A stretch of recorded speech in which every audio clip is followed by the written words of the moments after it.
Hello and welcome to CNN 10. I'm Coy Wire here with the news for you this Tuesday, April 30th. Already the last day of April this year is flying by. We start today with the latest on a story that's been growing and evolving over the past several weeks: pro-Palestinian protests disrupting college and university campuses across the United States. At several schools, students have set up encampments to occupy main parts of campus. Some colleges and universities have called in the police to help disperse the crowds, which has led to some students facing disciplinary action, as well as dozens of arrests of students and faculty.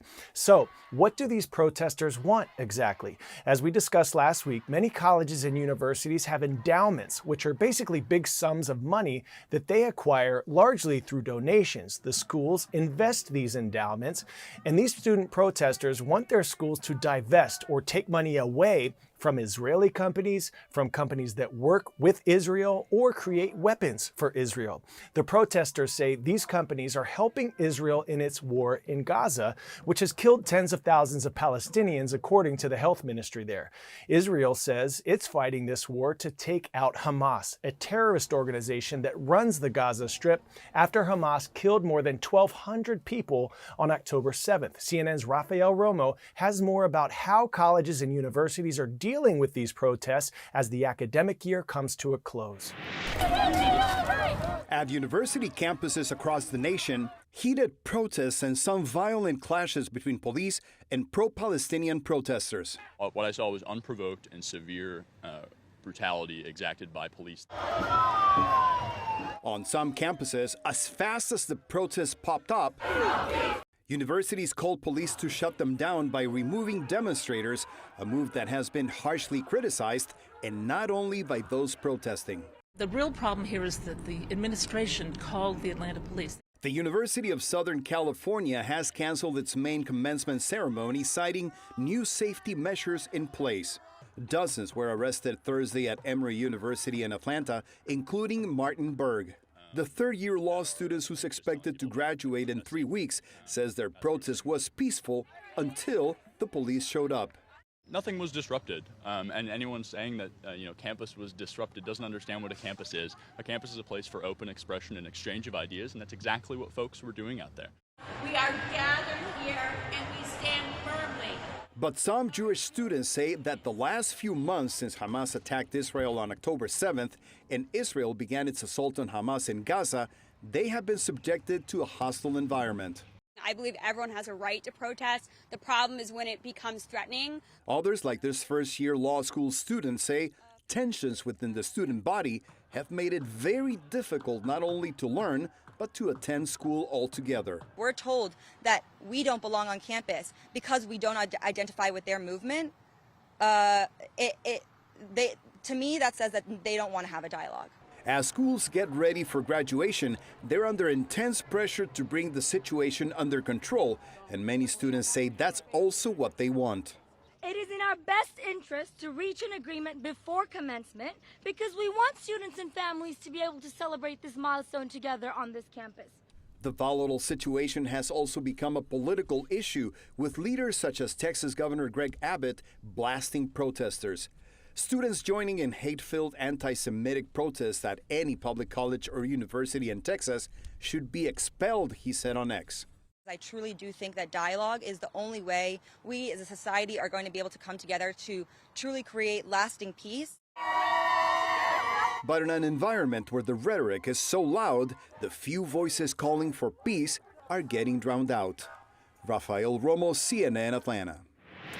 Next up, we head to Antarctica, home to a fascinating creature, the emperor penguin. Did you know that they can grow to an average of almost 4 feet tall? They're the tallest of all penguin species, but scientists are worried melting sea ice might lead to 99% of the emperor penguin population dying out by the end of this century. But all hope is not lost. CNN's Linda Kincaid explains how these waddling warriors are adapting to their ever-changing environment. Waddling and gliding through the Antarctic, some of these penguins have seen better days. The world's largest penguin species, emperor penguins, are severely threatened by climate change. Scientists from the British Antarctic Survey say tens of thousands of emperor penguin chicks may have died as the species battled to survive record low sea ice in 2023. We know that they breed on sea ice. We know that sea ice is one of the first things affected as temperatures warm, ocean temperatures and air temperatures, and we're starting to see these losses in Antarctica now. Our models are quite dire. Dire because these penguins also lay their eggs and raise their chicks on sea ice. But with the ice melting away, the chicks may fall into the sea before they get their waterproof feathers, leaving them to freeze to death or drown. Despite the recent losses, 2023 wasn't as bad as 2022 for the emperor penguins. Scientists say it's because some colonies adapted to the worsening conditions by moving south to find better ice or to more stable ice shelves or icebergs. It was reassuring that it wasn't quite as bad as we'd feared with the worst ever sea ice, but it was still bad. Well, this is a good sign. Fritwell says work still needs to be done to save the emperor penguin, and we should do it before it's too late. Pop quiz hotshot. Entomology is the study of what? Dinosaurs, birds, insects, or trees?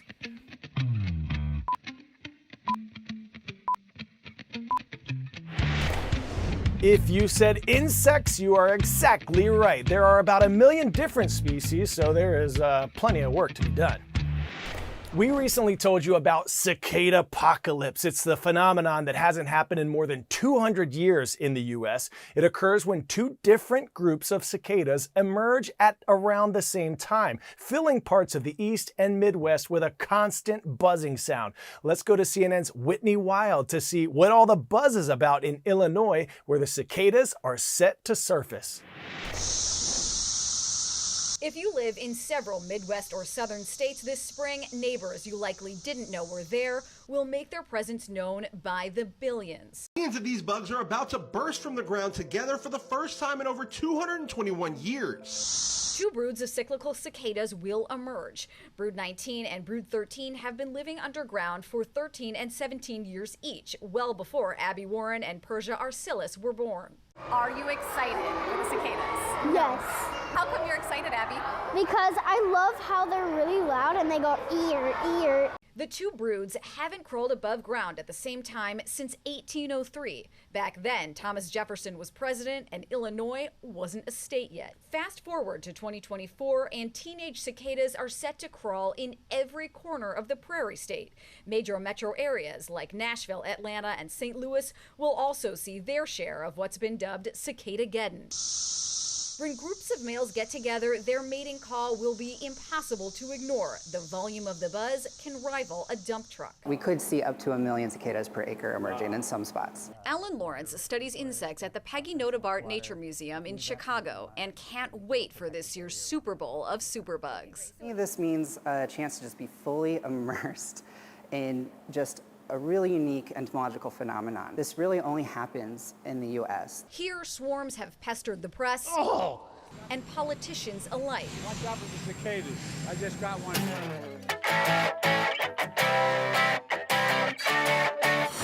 For today's story, getting a 10 out of 10, I'd like you to meet an 11-year-old who loves dogs and cats so much that she wants everyone to have one. Malia Martinez is using her impressive sewing skills to make dozens of bandanas for shelter animals every week. How cool is that?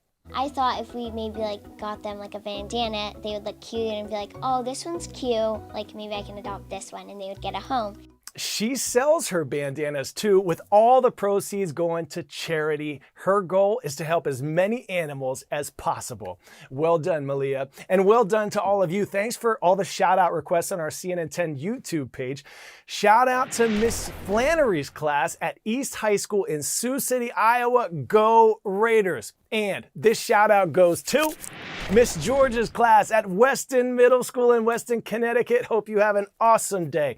Remember, tomorrow is #YourWordWednesday, so put your unique vocabulary word and definition in the comments section of my most recent posts on Instagram or TikTok. And we're going to pick a winner to highlight in tomorrow's show. Put your school, city, state, and teacher's name in there too. Go on out and be great today because you are more powerful than you know. I'm Coy Wire, and we are CNN 10.